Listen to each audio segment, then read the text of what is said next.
அவனுடைய கட்டளையா இருக்கு. அவன் ஓனரா இருக்கான், நம்ம ஒர்க்கரா இருக்கோம். ஓனர் சொல்ற வேலைய ஒர்க்கர் செஞ்சுதான் ஆகணும். ஓனர் சொல்ற மாதிரி செஞ்சா கூலி மறுமையில கிடைக்கும்.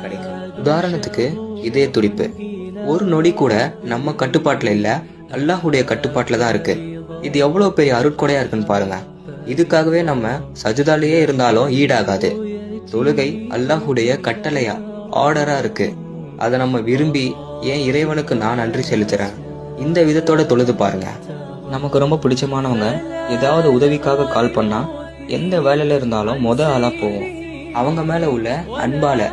அதே போலதான் அல்லாஹ் மேல நேசம் வச்சுட்டீங்கன்னு சொன்னா அவ அழைப்பு வந்த உடனே ஆட்டோமேட்டிக்கா நன்றி செலுத்தும் விதமா தொழுவீங்க.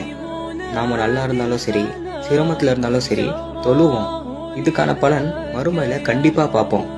நம்ம நன்மைகளை அப்படியே அல்லாஹ் விட்டுறவும் மாட்டான்.